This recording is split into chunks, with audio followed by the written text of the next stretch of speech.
This is the BiggerPockets Podcast, show 187. You're listening to BiggerPockets Radio, simplifying real estate for investors large and small. If you're here looking to learn about real estate investing without all the hype, you're in the right place. Stay tuned and be sure to join the millions of others who have benefited from BiggerPockets.com, your home for real estate investing online. What's going on, everybody? This is Josh Dorkin, host of the BiggerPockets Podcast, here with my co-host, Mr. Brandon Turner. What's up, sir? Hey, not a whole lot. What's up with you? I'm doing good, man. Doing real good. Good. Has it been hot there in Denver like everyone else in the country? This has just been. Let me complain for a second. Wine because I never. Do you want me to get my violin out? Yeah, hold on. You ready? Okay. It's been probably 4 to 5 weeks of 95-degree weather without a break. Wow. This is horrible. It is very, very much unlike Denver, and we're suffering pretty badly. So yeah, we need a break. I don't do well above like 75, and so I'm pretty cranky right now. It's been pretty bad here too. It almost hit 70 yesterday. So yeah, rough life. that's pretty bad. Hopefully the sun pokes out one of those days. Yeah, maybe it will. I don't know. I forgot what it looked like. Anyway, Speaking of, things are good, man. Things are going well, and we're rocking and rolling here at BiggerPockets, celebrating the 2-year anniversary here of Scott Trench. Scott Trench, yeah. who was on the BiggerPockets podcast episode. I'm not sure, a long time ago. Not sure, but Scott, one of the newbie shows, he was awesome. Yeah, we just everything's going well, man. Going really, really well. So excited. But we've got some cool stuff to talk about today. We got a great guest with a pretty cool niche, and why don't we lead up to that? All right. So today's show is with a lady named Dana, and she is awesome because she's doing this niche where she's in small multifamily properties. You guys are gonna love that. But what I love most is like her whole she doesn't want to be, have 100 million properties. She has a very specific goal, a very specific number she's trying to get to, and a definite plan for getting there. You guys are going to love that part, so stay tuned for that. A very distinct number, which, it's great. All right, cool. Before we bring her in, why don't we go to today's quick tip? All right, today's quick tip. Oh, are you taking it? Yeah, do it. All right, my quick tip to you guys today is when you're dealing with a contractor, and for anything at all, spell it out in stupid detail. There's been 10 times in the past week where I've dealt with contractors and I made assumptions and then they just made a guess and they were totally different than what I wanted. I just had $2,000 for a fence built and they painted the whole thing white. I didn't want it white. I wanted just wood fence. They painted it white. I don't know why. It's I'd have to spell that out for them. Don't paint the fence. Yep. Anyway, there you go. Yeah, that is one of those annoying things is you make assumptions, but on the do not do stuff. Yeah. You have to actually think about the things that somebody may possibly do when when you say don't do anything. When you don't spell it out, you got to spell it out. So how do you want it exactly? Spell it out. Yep, there you go. That's your today's quick tip. Perfect. By the way, guys, this is show 187 of the BiggerPockets Podcast, and you can check out the show notes at BiggerPockets.com/show 187. Also, please do leave us a rating and review if you have not yet done so already on iTunes, Stitcher, so on and so forth, all the various players out there, Google Play. And of course, make sure to subscribe to the podcast. Don't just download it, but actually subscribe, and then you'll automatically get all the new shows when they come out. Yeah. And if you do, let Josh know on Twitter at JR Dorkin. Nice. Nicely done. Nicely done. I want to bombard your Twitter. That's my goal in life. Let's get this show going. All right. Today's guest, Dana Bull, is a real estate investor in the Salem, Massachusetts area. And like Brandon said earlier, she's got a great story. She's got a great goal. And it's an awesome show. So let's bring her on. Dana, welcome to the show. Good to have you here. Thanks, guys. It's great to be here.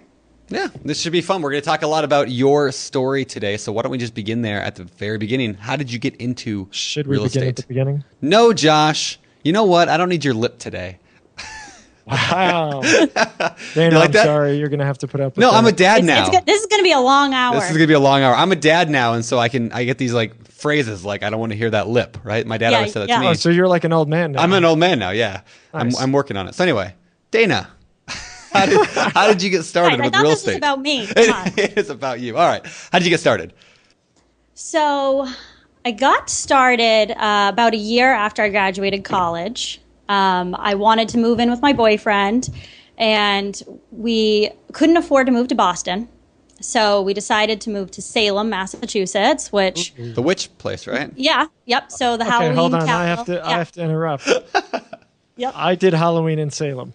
Okay. That is What do you the think? scariest place on planet Earth. It is so nutty. There are the craziest people ever come out on Halloween. So if you're listening, And in general. Oh my God. You want to do something? Like go to Salem for Halloween. It's bananas. It's nuts. Bucket I love list. it.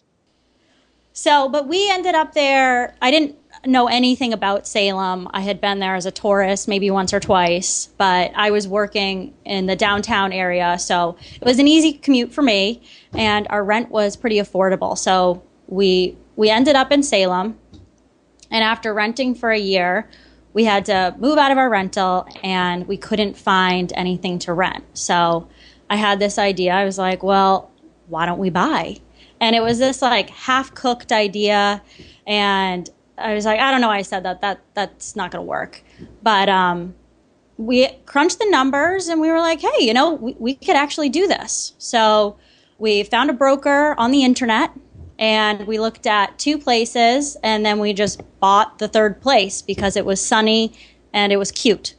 That was the criteria back then, sunny and cute. So it was an old house built in 1784. 1784. Yeah, 1784. Holy smokes. Wow. Yeah. So, good thing we didn't know what the heck we were doing, because if we had any clue, we would have easily talked ourselves out of it. Did the inspection. It was just a disaster. But we had no benchmark to compare it. So... Again, it was sunny and cute, so we just moved forward with it. Wow. So that was our first real estate purchase. We were 23. This was my boyfriend and I. We're now married. But yeah, not a lot of thought went into it. And things were really crazy at work. We just graduated, and we were just working like dogs. And after about 2 years of that, we got totally derailed. And how so? We started off on the right foot, where we were making the responsible choice to buy a property. And then after working so many hours, working 80, 100-hour work weeks, we just needed a release. And Brandon, we just balled out. I mean, I don't know how else to describe it. Brandon did that this morning. Did he? It was kind of pathetic, but Go on. I did no. I want to hear your story. Well, his face gets all red, and yeah. It's weird. Snot comes out of it. It's ugly. It's ugly. It's pretty bad, Josh makes fun of me after every show. That's how it ends. All right. Anyway. So going back to your story, how did you ball out? What does that mean? So we bought a boat. Oh. And yep. Oh, that's a good idea. Yeah, good idea. Very good investment. And then we bought an Audi. And another really good investment. Midlife crisis at 25. At 20, yeah. And then we decided to finally move to Boston.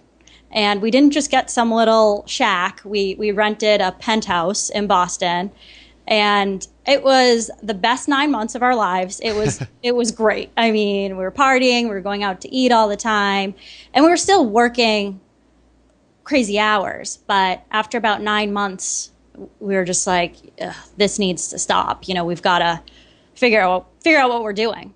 So we called up our broker, the one that we bought the crazy condo from, and he kind of presented the options to us and laid it all out. He was like, all right, guys, you can keep doing what you're doing, and sure, that's fine. Or you could start buying multifamily properties and go down that path. So that was a light turned on, and that was the turning point where we kind of went from just kids that needed a place to live to actually thinking like real estate investors.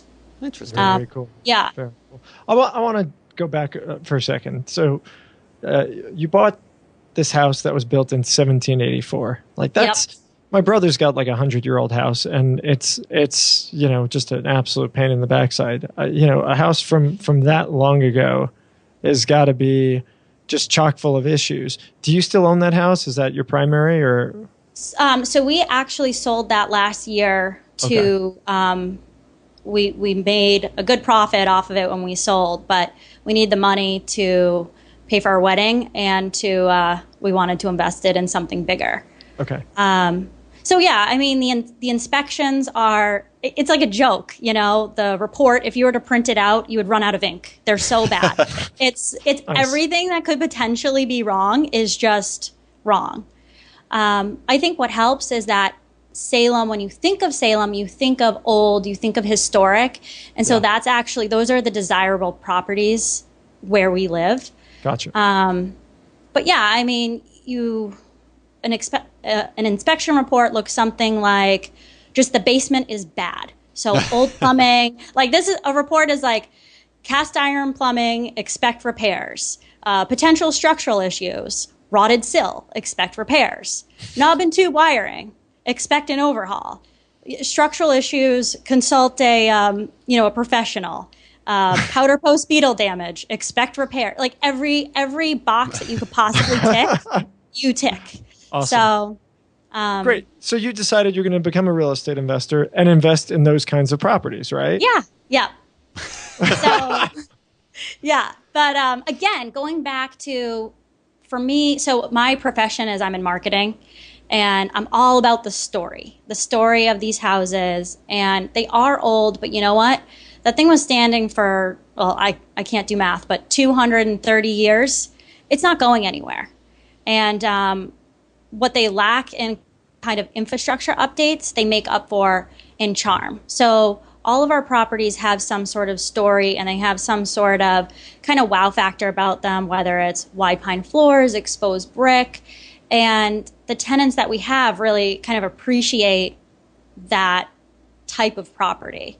So, if you want a new efficiency apartment, there are some in Salem. You can go live in them. They're new construction, but that's not our part of town or our neck of the woods. Gotcha.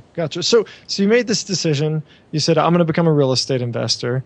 I'm done partying. I'm done buying Audis and boats and things like that. Yeah. By the way, it would have been really fun to hang out with you in that period of your life. Awesome. It was more fun. Yeah. Having a boat we were living in Boston, and so Boston Harbor, that was great, but boat's gone, Audi's gone. Right on. All right. So you're going to get into real estate. What was the approach? What was the first investment deal that you actually did? So we bought a 2-family that was built in 1800. Wow. That was so when we were in the penthouse in Boston, we were kind of getting our feet wet with becoming landlords because we rented out that condo. And then we were like, this isn't so bad. We had like a minor mouse infestation, took care of it, had a few little things, but we're like, compared to our office jobs, this is a walk in the park. So this was 2013, so nothing was on the market. Everyone was holding on to their stuff, hoping property continued to, get back to where it was. And working with our broker, he was able to link us up with an investor that was selling the 2-family, and we did an off-market deal.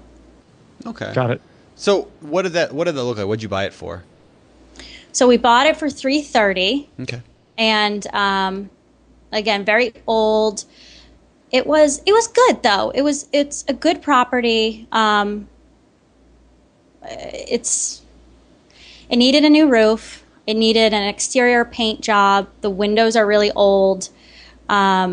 We actually bought it with the tenants in it because that was the only way that we could actually acquire the property. Looking back on it, it worked out, but that's kind of one of my big rules now is if it can be avoided, don't adopt tenants. Yeah. And I guess the reason is just it's always better to walk into a property and you know more about it than the people living there. And that's not the case if you just continue to have the same lease as the tenants already occupying the space. Can I dig in a little bit more on that? So yeah. What other issues come up when you inherit tenants? I mean, they know about it, but Why wouldn't it be desirable? I had an inherited tenant try to shoot me once, or tell me they were going to shoot me once. You did? I did. Did they wrote me a note and said, action? No, they didn't actually. They just wrote me a note and said, I'm going to shoot you. So yeah, not as bad as actually getting shot, but there's some hostility, I think, around the home sale. There's some tension there. What's going to happen to me? And they're all tense. Yep. A lot of times they're under market value because the numbers for the previous owner worked out differently than the numbers for the new buyers.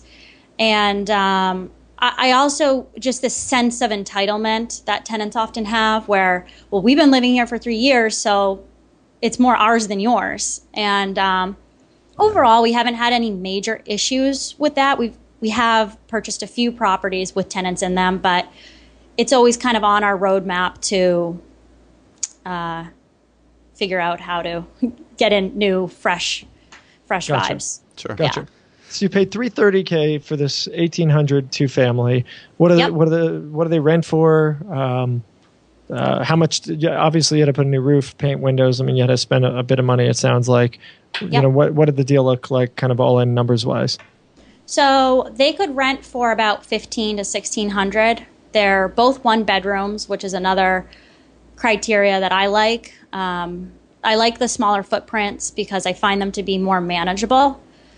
We usually just have a couple or either a single person living there. Go ahead. Well, I was going to say, this is an interesting point about how, what you like in a property is what I don't like. And I don't know if you like what you like, Josh, but I hate one bedrooms because I get just deadbeat people that stay there for a month and they're gone. But in an area like yours, it's completely different. You might get young urban professionals that want to stay there. Yeah. Yeah, there's a college, there's a university in Salem, and it's also a great is it the commuting University town. of Witchcraft, or Yes, yeah, practicing Wiccans. Hogwarts. Yes, Hogwarts. So we get a lot of young professionals, and it's kind of a stepping stone property for them. And actually, I'll be honest with you, one of the issues that we have with old homes is lead paint. Yep. So it's not that we're opposed to making a property lead safe. I just rather not if I don't have to. And so by buying 2 or 3 bedrooms, while the numbers might work a little bit better for rent, there's an added headache. The more, bodies that you put in a rental, the more wear and tear, all that kind of stuff. And there's not a huge difference in Salem between the rent you can get for a 1 bedroom versus a 2 or a 3. You're kind of going to land in between that $1,400 to $1,800 range. Sure. And obviously, we're not discriminating. What I'm about to say, I'm not discriminating against kids, but when you have fewer bedrooms, you have fewer kids, it tends to be less difficult on the properties. So again, it's not discriminating against them, but there is a benefit to having fewer bedrooms in some areas. It might not get destroyed and people aren't eating the paint chips as much. So Right. Yeah, makes sense. For those people who on the windowsills. Exactly, yeah. Well, so those people who are unfamiliar with that, can you just talk about that for just a second? About what are we talking about lead-based paint? Why is that an issue? Sure. So it's in Massachusetts in particular, there are laws about lead paint, and if you're a landlord, you're liable. They test for lead paint in schools now for children under the age of 6. And so as a landlord, you're required to make your property lead safe. And to do that, it requires bringing in a third party that's going to test your property, give you a formal report, and then you need to bring in a remediation crew to remove the molding or anything that has lead, or to scrape it, or to cover it, encapsulate it. So it's a big process, and with most of the homes being built before the 1900s, they contain lead paint. And it becomes an issue with any property that was built prior to, I think it's 1980 or 1978. So the big issue here is that, lead is dangerous, and, if you have lead paint, you could result in a child that turns out like Brandon. And so we yeah. I had a lot of paint chips when I was a kid. We don't want that. Yes. Yeah. No, but lead-based paint it is a serious issue that, it is. My state's not as, they don't force us to make them lead safe, but there are a lot of federal guidelines. If you have a house built prior to 1978, you can't disturb lead-based paint over a certain size, and you have to get remediation companies in there. And it can get spendy. So it's something that people should look into if they're going to buy an old house. Make sure you know that, make sure you get tested if you're going to go that route. And Right. Are there other issues beyond the lead paint that tend to come up with older houses? I mean, obviously your inspection reports, as you've already mentioned, show lots of issues, right? I mean, old windows and old wiring, but is there anything that's pretty common that wouldn't be so obvious that comes with an older house? Plumbing. Every day, plumbing. It's always plumbing. So we have a great plumber who's 24 hours a day, 7 days a week, so we can call them whenever there's an issue. But between backups, small backups in the drains to major backups in the sewage. So the plumbing is unpleasant. And that's really the only thing that bothers me with the old homes is it's such a process to upgrade and replace when buildings are rented out. And you gotta deal with it, and you kind of have to Band-Aid and fight it until you can get to a point where you can go in and really upgrade everything. Yeah, very true. Yeah, I know. I hate plumbing. I despise it. I once went to Home Depot 9 times in one day trying to fix Oh, plumbing. I believe it. Yeah. I believe it. Yeah, I don't do my own plumbing anymore for that very reason. So No. All right. So before we get back to your story, I want to continue on all the stuff you've done, but I want to talk about getting started being a landlord. Because here you are, like you're fairly young at this time when you bought the duplex, and you had the other one, the house, or was that a condo or a house or both? I mean, it was a condo. Okay. Yep. Yeah, the original 17 whatever condo. And now you're a landlord and you're in your mid-20s. Right. What is that like? I mean, can you kind of talk about the experience there? Like, what did you learn? What were the struggles you had? I think at first I was a little bit too nice, and that definitely came into play when I was trying to find tenants. I would kind of bend over backwards for people. I would put up my ad on Craigslist and Zillow, which would go to Trulia and Hot Pads and everything, and someone would respond with some like, "Hi, when can I see it?" And I would call them up, and I would be like really proactive about, "Oh, when can you see it? When I can make myself available at any time." And I do not do it that way. I've got a much better system. And I think in general, I was just a little bit too nice, and I would let people take advantage of my time. So why shouldn't people do that? Why shouldn't new landlords, jump and show the property anytime a tenant wants to see it? I think you want to just you want to preface with, you have the control. You have the keys.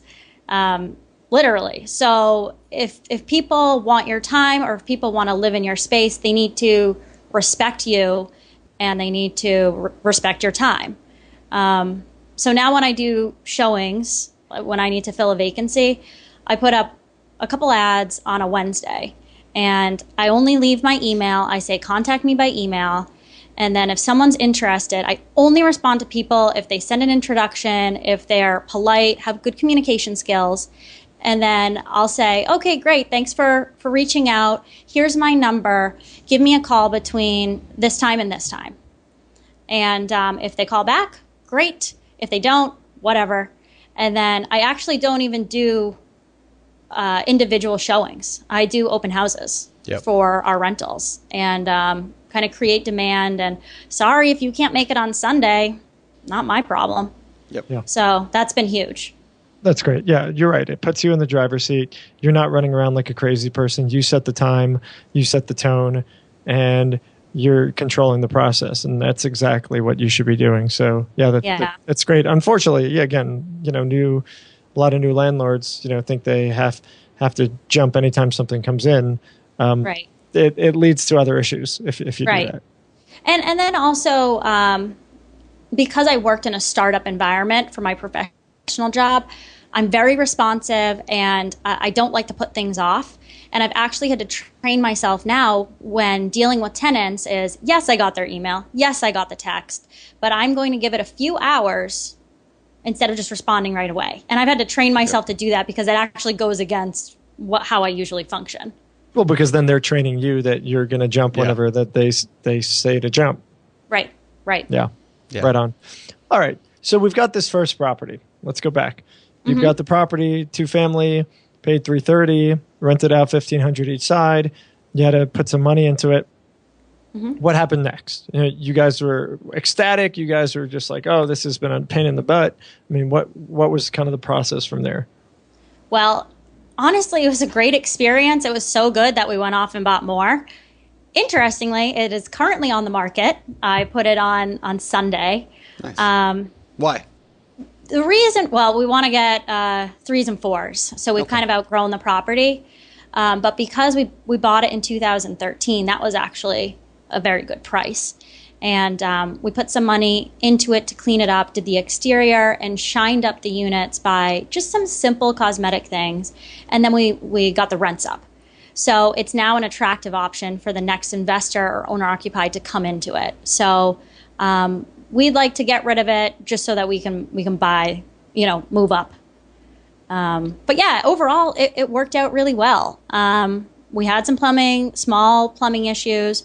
We only owned it for 2 years, so it wasn't a long run, but a good experience. The tenants were actually we had some issues. That the tenant on the top floor for a while was complaining about the tenants on the first floor having sex too loud. So oh, nice. that was happened. Me. Yeah. And I was like, okay, what do you want me to do with that information? Like, I don't live there. I'm going to go bang on the door in the middle of this. I was like, sorry, the floorboards are old. Like, I don't know. That was one of the weirder complaints that we've received. What? How do you deal with stuff like that, with tenant drama between tenants at properties? It's a great question. We haven't had a lot. That was definitely the most bizarre. And I kind of just... I put it back to her and I was like, what do you want me to do? Like, what is the solution that you're looking for? I think that's kind of how to frame the conversation. Okay, what would be an ideal situation? How can I help? She just wanted to be like, invited. Nothing. I just want to tell you that it's going on. I'm like, okay, I don't know, Yeah. Well, I think I love that. I love that approach too, is asking them, well, what do you want to do? Because then it makes them go, oh, wait. I guess there isn't really anything. I'm just complaining because I'm a complainer. Okay.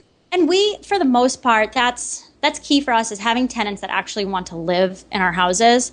I don't want to keep people just to keep people because they signed a lease. When they become unhappy or when they become agitated about whatever, you know what? Just leave. Like, I don't care. I'm going to fill it in like 24 hours. Just leave. It's not worth the headache. It's not worth the hassle. And at the end of the day, that's an option, if they become difficult enough. But we haven't crossed that bridge yet.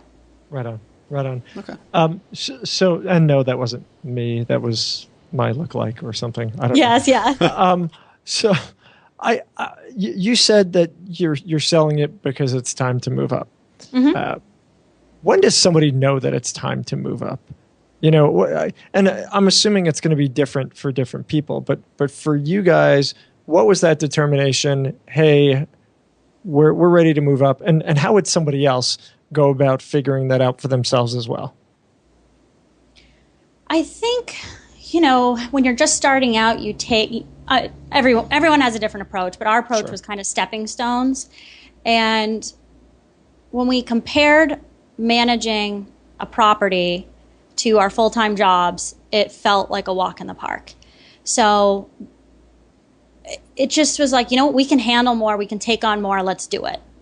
And the numbers work better, obviously, with the more units that you have under one roof. And it was just the feeling of we can handle it. And we also, exit strategy for me is key.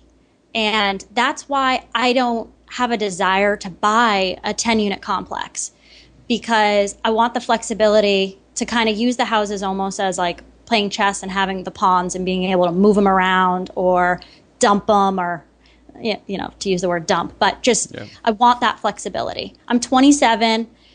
I really like real estate right now, but I mean, who knows? I could be 32 and decide, you know what? That was cool while it lasted, but I think I'm done. I want to get out of this.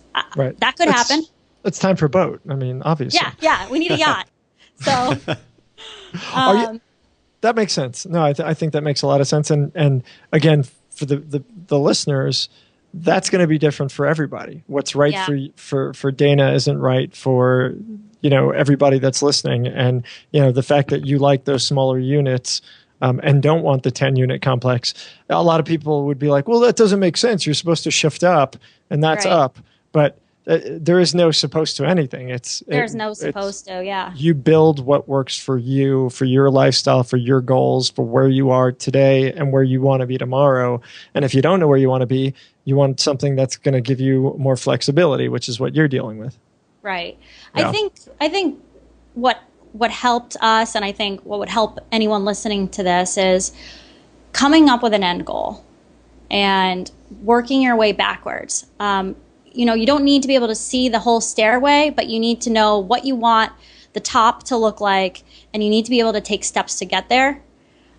So once the light turned on and we decided we were going to be investors, we came up with a dollar amount that we wanted to make by the time. We just put an arbitrary age to it, but we said 35. Where do we want to be when we're 35? And how do we get there? And there are a lot of different paths, but we decided we're just going to do small multifamily properties in this specific niche and really know that niche. Right on.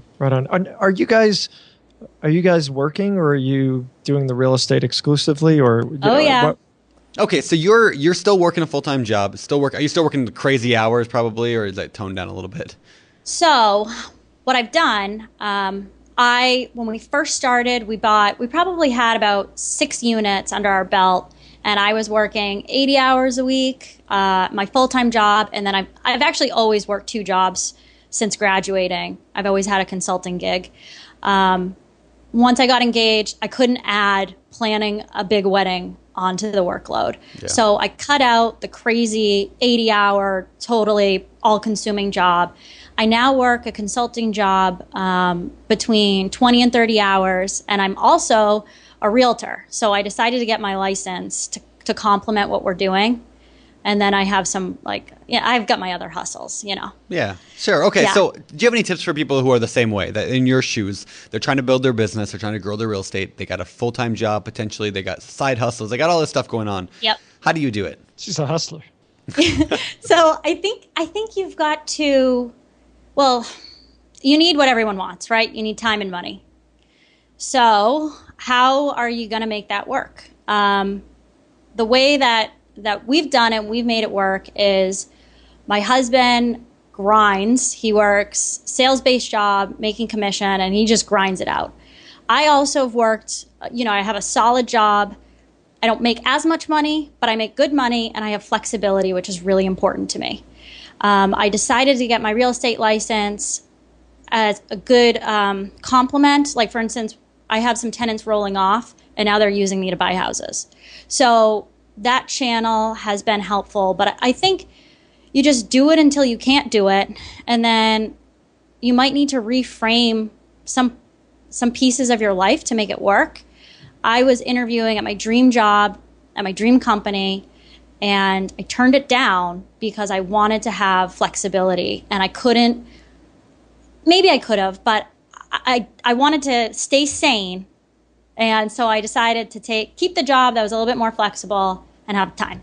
I love that. I mean, one thing, people are always saying they want to quit their job and they want to get into real estate because they hate their job. And I think that's a great idea. I mean, real estate can help you out, but you don't have to necessarily have real estate be your savior from your job. You could find another job that's more flexible, that gives you the ability, like you did, right? You dropped the 80-hour week job. You found something that was more flexible. I recommend people all the time, become a real estate agent. Like, that's a flexible job that if you hustle and grind at, you can make decent money at. Yep. So again, I love that you did that and you said that. So very cool. Yeah. All right, so moving on a little bit. How many total properties do you have now?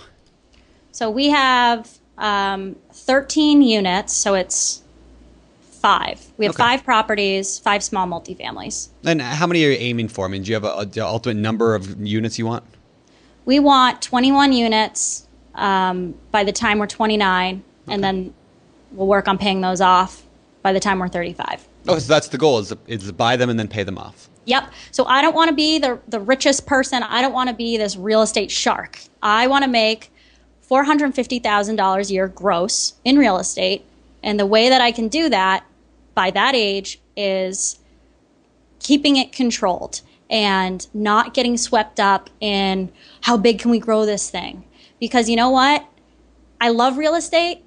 And maybe there's some other channels that I could explore with real estate, but I really want to keep my job. I really want to keep all the other pieces. And I know that if I almost I know I'm going to have to reel myself in, because once we finish buying the 21 units, I'll be like, oh, well, what about the next one? And I think just sticking with the plan, being open to opportunity, but sticking with the plan. Yeah. I love it. Again, and I think we've had a lot of people similar mindset lately, but I always like to reiterate it for the listeners. A lot of people think like, hey, if I'm going to go into real estate, all these people, they just keep going and going and going, and they don't know when to stop. And, I don't want that to happen. Well, you just said it. Figure out your plan. What are you looking to do real estate for? Like, if you want to just keep going and going and going and seeing how much you can make, okay, that works. Do that. There's nothing wrong with that. If you want to set a goal like you did, 450K, that's great. That's an awesome goal. Now you have a goal. You know what you're shooting for. When you get there, you can move on. You can find another hobby, find something else to do. You've supplanted your income in the way that you wanted to supplant your income, right? Exactly. I mean, that's why you're doing this, correct? Exactly. Yeah. I don't want to leave my job. I'm not miserable with working. I like working. I mean, I started working under the table at age 12. I like having money, but I really like having flexibility. In addition to the monetary goal, I really want to be able to get rid of my cell phone. I hate having a phone. I hate being connected. And me too. Yeah. Yeah. Oh, I just, and I get right now, these are the building years, and it takes a lot of hard work and dedication. Just get up, get it done. But ultimately, I want to have a house phone. You can contact me by email. I'll get back to you when I can. I don't want to feel obligated to always be accessible. That's just, it's like a ball and chain, Yep. I think broad generalization, but it feels like we went one way and people are now starting to move back towards what you're talking about, because I have the exact same mentality. Like I can't stand being on demand all the time. It's very annoying, but yeah, I get it. All right, cool. So a few more questions before we move on to the next segment of the show. How are you financing your properties? So that is a good question, and I wish I had exciting tips or tricks, but it's been super vanilla and basically all brute force. So all of ours are 30-year fixed mortgages. When we first started, there were some, the rules were a little bit tighter, and at the time we thought we could only have 3 or 4. So we were thinking back then, we're going to have to get creative and figure something out. But for now, we're able to acquire 10 properties, doing the 30-year fixed mortgage, and we don't plan on having the mortgage for all 30 years because we want to pay them off sooner. So we went with 30 instead of 15 just because we want the cash flow to work a little bit better in the short term. But basically, how we're doing the down payments is straight up brute force working. We're animals. We're just constantly working and, trying to have some fun here or there, but working, saving, being scrappy where possible, not buying boats, not buying cars. Just, we live in a 3-family. We've lived in a 3-family for the past few years, and we live mortgage free. So you're house hacking right now. Yeah, actually, so right now I really did love living in Boston. So in April, we had been watching the market for years, and we randomly found this 3-family on the MLS. It was a great deal. We bought it. We're in Charlestown. I don't know if you've seen the movie The Town with Ben Affleck, but that's where we're perched up right now. And so we're actually doing a massive remodel of the house, living in one of the units. We have one of them rented out. And so a house hack though. And I like the idea of just living in a multifamily in the city. It makes sense. And that's what we're doing. That's cool. And you said you were basically living rent free. You mean the tenants are paying for your mortgage, or how does that, or is that the goal, or what's that look like? Oh yeah. So our old 3-family that we lived in Salem, the tenants, their rent covered our mortgage, and then we made on top of that usually $1,500 a month. Wow. So of course, it's the building year, so I don't even care if we make any money for the next few years. I want to just get all the properties up and running.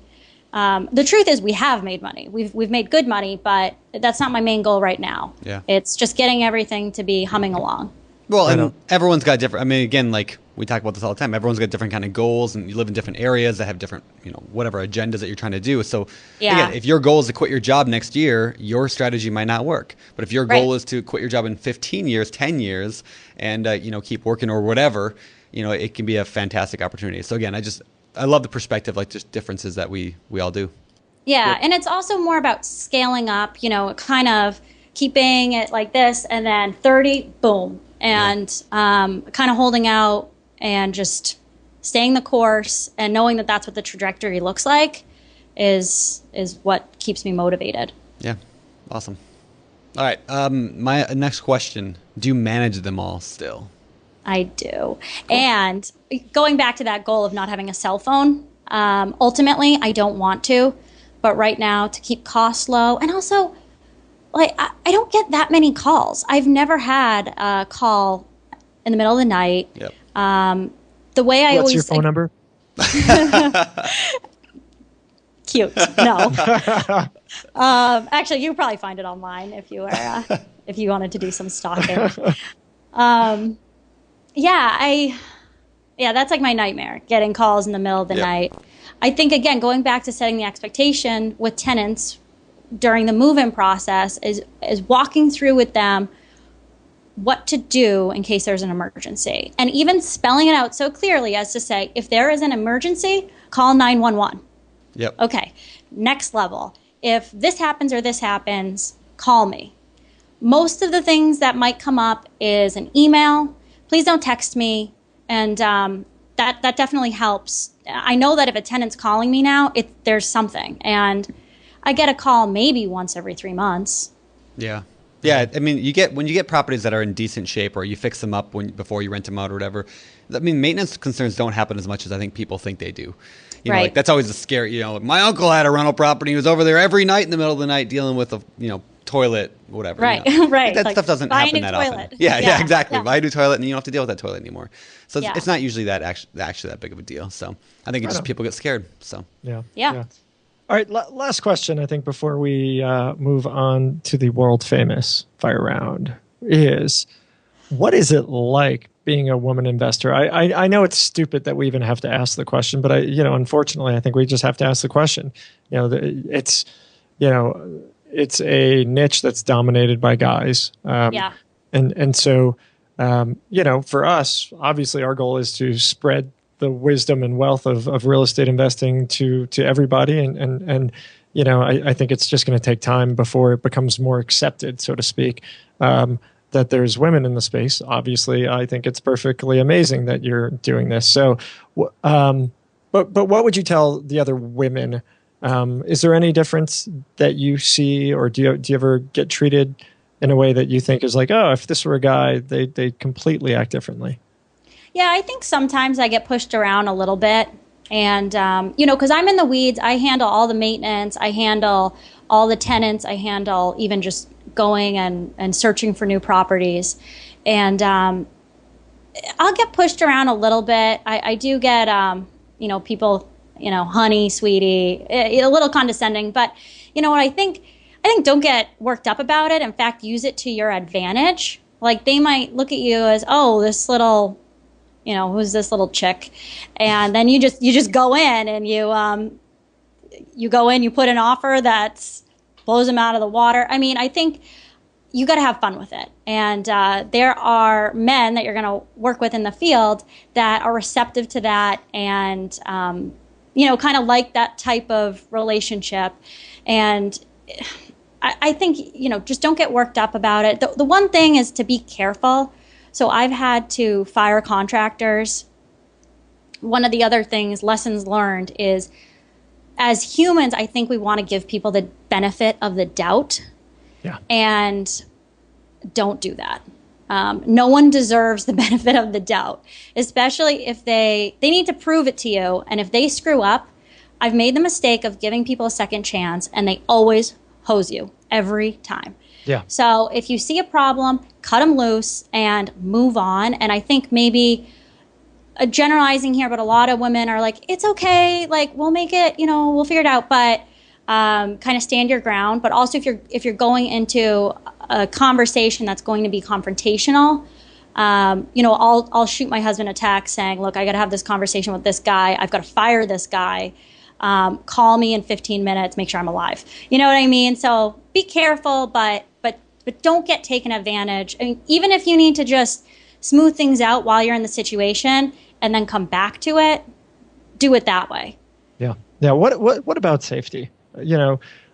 Showing units to people by yourself or I don't know. Yeah, like you said, firing somebody. I mean, hey, honey, I'm going to check in 15 minutes is one thing.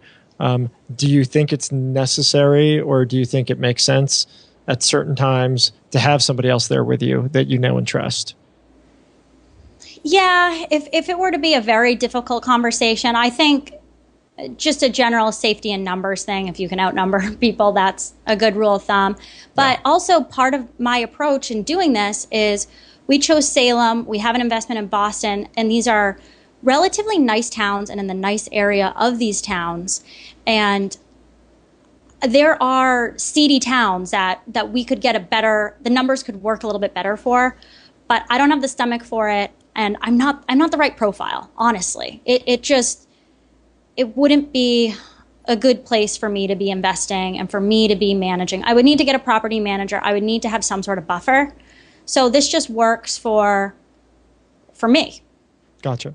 No, that's great. That's great. I bring it up just because, you do hear from time to time safety things, and it's not just on females, by the way. I think for anybody, always be aware. If you're going to open houses, or you're at, having people at an open house, just be smart and, make sure people know where you are. And I think, unfortunately, there's a lot of crazies out there, and crazy things do happen from time to time. And so, just be smart. I mean, that's probably the best piece of advice. Yeah, there's definitely some crazies, and definitely some crazies in Salem.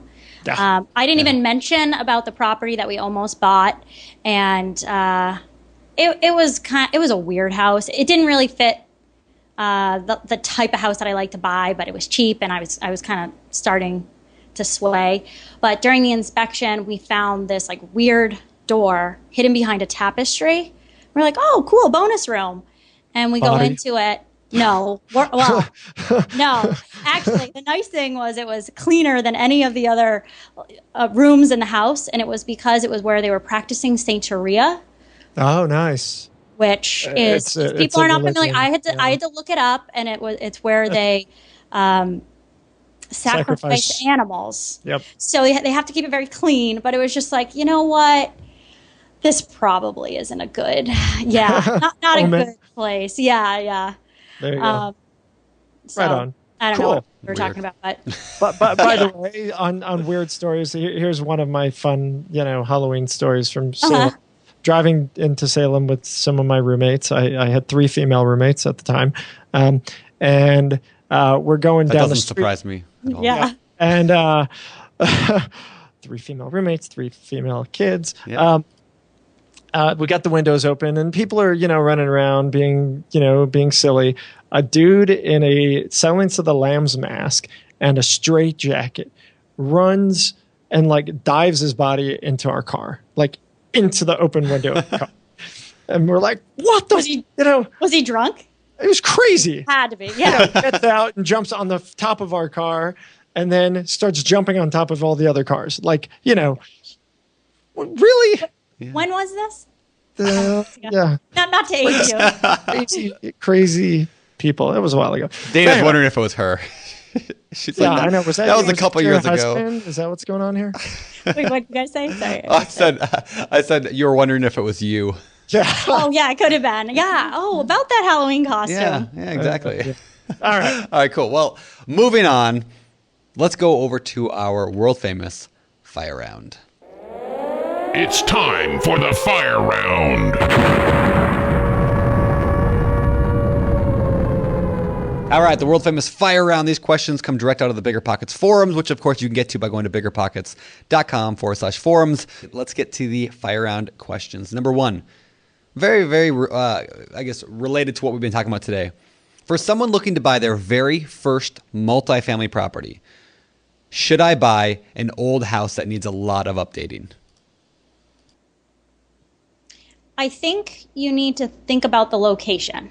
And if it's in a town with a lot of new construction, probably not, because what's your exit strategy? People who move to those towns want new construction and they don't want an antique.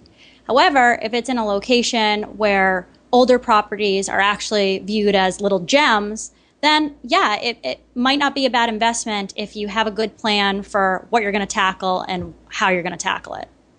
Right on. Cool. All right. Do you have any tips for investors who are trying to manage their lifestyle and invest in the market at the same time? I think just mentally prepare yourself to buckle up. I think stay the course, especially if there are any millennials listening. After you graduate college, there's definitely this pull, like, this is such a prime opportunity in my life that I should go and travel and I can explore and find myself, or whatever people say. And sure, that's one approach, and that might work for you, but you can also consider the option of, what if I just bunker down, work like a maniac, and put in the time now? And it's going to be really hard. So just prepare for that. There's some quote about being an entrepreneur, and I kind of feel like being a real estate investor is being an entrepreneur, and it's something like you have to live the life that people won't, so that you can live the life that people can't.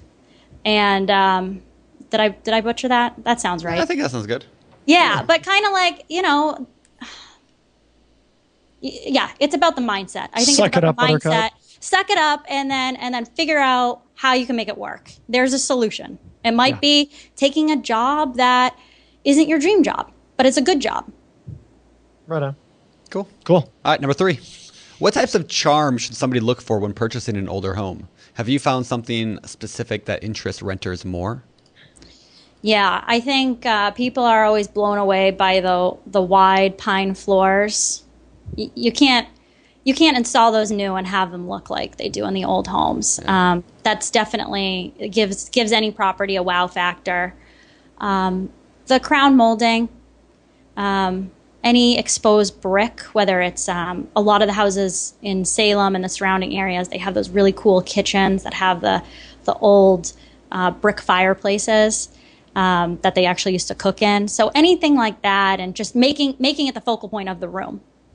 Cool. Great advice. All right, last question. What have you found are the most important repairs to do or to check when you buy a rental property? I think, one of the things that I look for is separately metered utilities. And maybe that's obvious, but it can be kind of a headache, especially if you buy a 3-family and they have like a small water heater that's shared for the whole house. You're going to get complaints about that.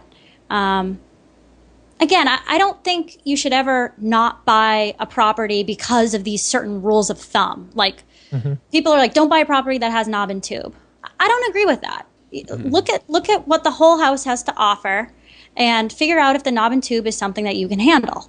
And I think for me though, if you're buying a property and you can't get it delivered vacant, just having a plan for how you're gonna, if you're okay with the numbers with the utilities shared, and if not, what's your plan for getting them separated out? Makes sense. Yeah, right on. Cool. All right. Well, moving on to the last segment of the show, let's get to our world famous. Famous for. Okay, I'm ready. Famous for. All right. These questions are the same 4 questions we ask every guest every week, and so we're excited to see. You do realize there's 5 now. No, it's famous 4, and then you ask your famous 1. Oh, is that right? 4 plus. Exactly. Okay. 4 plus. Okay. The famous 4 Famous plus. 4 plus. All right. Number 1. What is your favorite real estate book? That's a good question. So last summer, I went on a huge Amazon tear, and I bought all these books with the intention of actually reading them, put them in the basement. So we had a sewer backup. Everything in the basement got destroyed, including those nice books. And but I was able to read Landlording for Dummies, which it kind of laid everything out there. It had some good little pointers that I hadn't thought about. It's just a good book for a lot of information presented in a very linear format. Nice. Right on. Another good book on landlording is the book on managing rental properties. Wow. And the book on, how's that? Did you author that? That was the one my wife and I wrote that one together, which you can get at biggerpockets.com/rental book or on Amazon or Audible now. Thanks, Josh. Good plug. Well, I don't know. I just felt like Brandon wasn't on his plugging today. So there you go. All right. Favorite business book? My mom recommended that I read, okay, well, it's not really a business book. I guess it's a lifestyle book. Super girly. It's actually called The Girl's Guide. What is it called? I wrote it down. Oh, no, I didn't write it down. It's by Maria Menounos, who she does e-news and stuff like that. Yeah. And it's just like little tips, but it's called The Girl's Guide to Life. There you go. Cool. Brandon, totally that's up on your shelf, alley. right? I'm going to pick that one up. That's what I'm talking about, Dana. You got this. You got this. All right, what do you guys?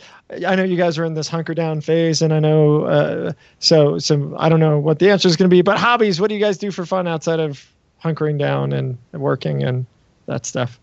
So it's pretty busy, but I recently got a new job, a part-time little job working at a boutique in downtown, and I sell women's lingerie. Oh. So I do bra fittings, and it's a weird hobby, but I actually have done it off and on for about 7 years. So I kind of like working at a boutique because I can help other people spend money as opposed to spending my own money. Gotcha. Nice. Yeah. Gotcha. Yeah, I was thinking about being a bra fitter at some point. They didn't hire you? You got the profile. Yeah. All right. My last question of the day and the last of the famous four before Josh does his famous one. What do you believe, Dana, what do you believe sets apart successful real estate investors from those who give up, fail, or never get started? I think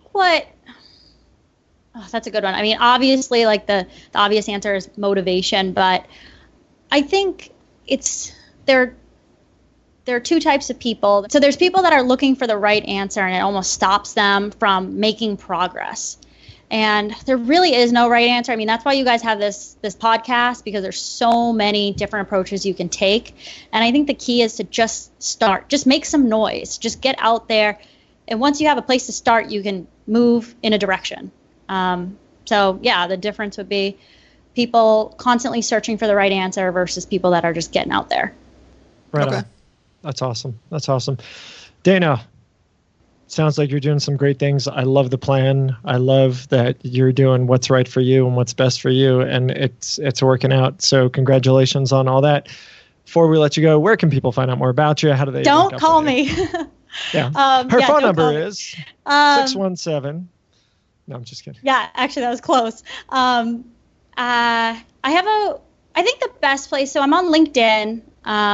You can find me there. I'm on BiggerPockets, but I think the best place would probably be my real estate website, just because it goes straight to my email, danabullrealtor.com.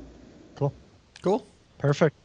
All right, Dana. Well, thank you so much. Lots of luck to you, and Thanks, maybe some guys. of our listeners will come hang out with you in your crazy Halloween costume. time. Yeah. Halloween. Yeah. Woo-hoo. Cool. Thanks, guys. Be good. Take care. Thank you. Bye. All right, everybody. That was Dana Bull. Big thanks to Dana. Lots of cool info. I definitively don't have the constitution to buy 250-year-old houses. That's intense. My oldest property is 1902, I think. Yep. So and that's pretty old for me. It blew my mind when she said the 1700s. I forget that the East Coast has that. Yep. Do you know when Washington was when was the Lewis and Clark thing going on? I don't know. Are those? Is that like an app, Lewis and Clark? I know it was probably later than that, but I'm like, there weren't even civilization out here. I don't think much when she was when that house was built. Yeah. I don't know. I don't know my history good enough. I'm a history major and I don't know my history enough. That's kind of pathetic. Yeah, actually. I'm a pathetic kind of guy. No, you're not. You're a good guy. It's not true what we say about you. It's not true. Yeah. No, but seriously, yeah. It's just I think it really requires a specialty in order to do that, or at least a willingness to kind of learn those properties. And really at the end of the day, why would it be any different than anything else? It's a niche. You got to learn any kind of niche. You got to learn any kind of property. That's a niche. So, and as I said earlier in the show, we actually have a webinar this coming week on this very, very topic. Because of the show, we recorded the show, and I thought, man, I should do a webinar on this topic. So we're actually doing a webinar, and it is titled, what did I call it? It's called... I know it's here somewhere. Keep going. There it is. How to invest in older rental properties without losing your shirt. So we're going to talk about how do you deal with all those things like lead-based paint and the wiring issues and the foundation. How do you deal with all that and still make money in older properties? Because there's definitely people that buy older properties. I mean, my newest property is like 1978, and so everything is older that I own. So yeah, right on. Yeah. Cool. All right, guys. Well, thank you so much for listening. Obviously, you can... I didn't say where they should go. Go to BiggerPockets.com/webinar to sign up for the webinar. Or text BP webinar to 33444 and you'll get signed up. Nicely done. Nicely done. All right, guys. Thank you so much for listening. Make sure to jump on BiggerPockets. Get out there, get networking, find some deals, find opportunities. There's a whole lot of stuff going on BiggerPockets, and you could create an account for free today at www.biggerpockets.com. With that said, until next week, I'm Josh Dorkin, signing off. You're listening to BiggerPockets Radio, simplifying real estate for investors large and small. If you're here looking to learn about real estate investing without all the hype, you're in the right place. Be sure to join the millions of others who have benefited from BiggerPockets.com, your home for real estate investing online.